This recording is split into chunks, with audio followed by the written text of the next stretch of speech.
యేసయ్య నీ కొరకు నీ కుటుంబం కొరకు ఆయన వైరాగ్యంగా నిలబడతాడు. యేసయ్య స్తోత్రం చెప్పు గట్టిగా, మంచి చెప్పాలి. హల్లెలూయా.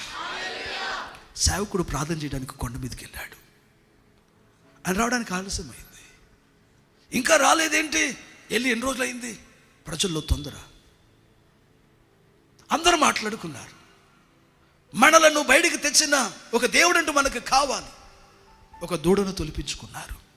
బంగారు దూడను తొలిపించుకుని దాని ముందర సాగిల పడుతూ, దాని ముందర నాట్యం వేస్తూ, వస్త్రాలు జారిపోతున్న అనుభవాలు కూడా తెలియకుండా వాళ్ళ ముందర ఉన్నారు. వినాలి. మోషే పర్వతము నుండి దేవుని పలకలు తీసుకొని కిందకి దిగి వస్తున్నాడు.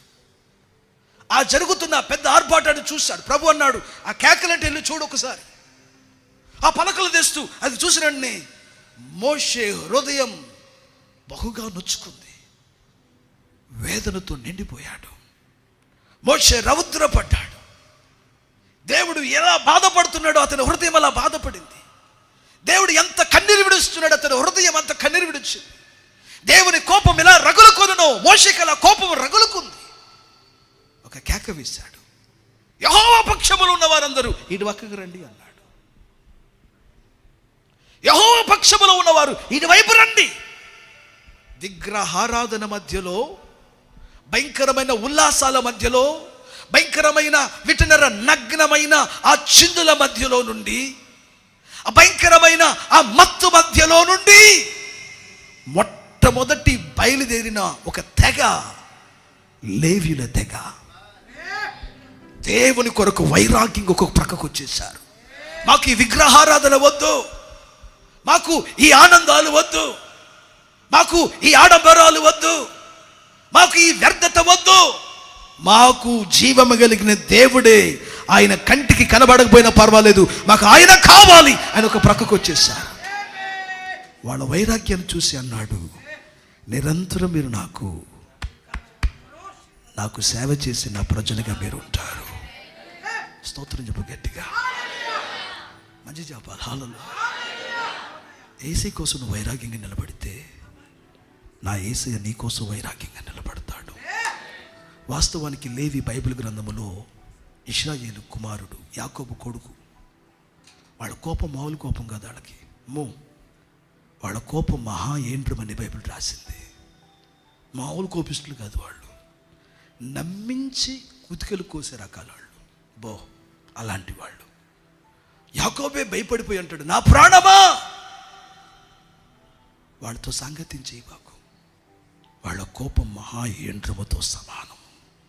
Poisonous anger. వాళ్ళ నాన్న వాళ్ళని అన్నాడు, మీరు పైకి రాలేరబ్బాయి.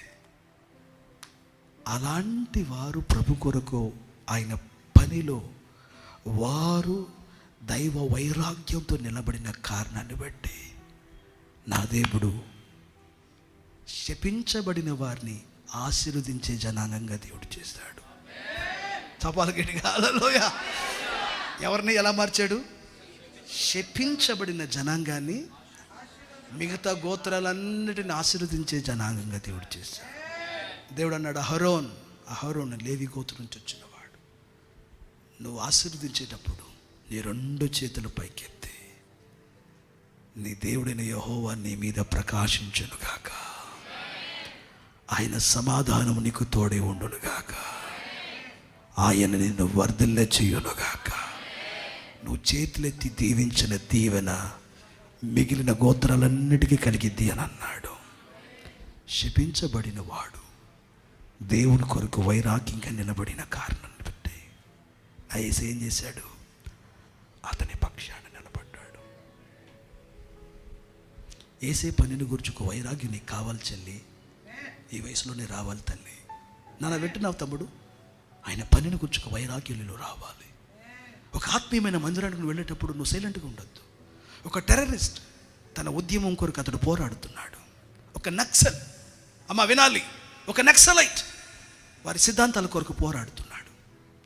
ఒక బీజేపీ వ్యక్తి, ఒక ఆర్ఎస్ఎస్ వ్యక్తి వారి కార్యాల కొరకు పోరాడుతున్నారు. కత్తులతో ఇంకను భయంకరమైన ఏమంటారు గందరగోళాలతో వాళ్ళు బయలుదేరుతున్నారు. ప్రభు నీతో అంటున్నాడు, అలా కాదు, ఎవరిని హాని చేయవద్దు, నా ప్రేమను వారికి ప్రకటించు. ఏసీ స్తోత్రం చెప్పు గట్టిగా, స్తోత్రం చెప్పాలి గట్టిగా. హల్లెలూయా.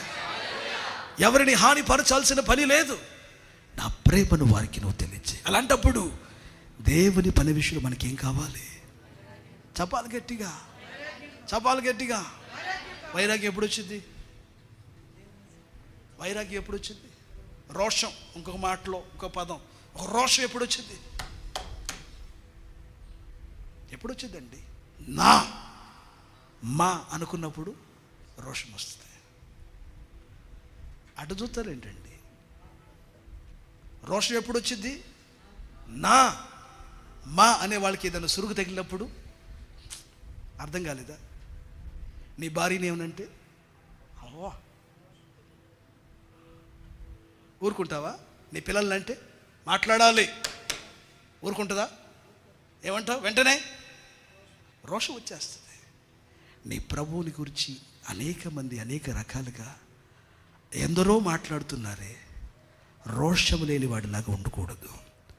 నిన్ను తిరగబడమని అంటలేదు, ప్రతిగా యేసు ప్రేమను ప్రకటన చేయి. యేసు స్తోత్రం చెప్పాలి గట్టిగా, మంచిగా చెప్పాలి. హల్లెలూయా.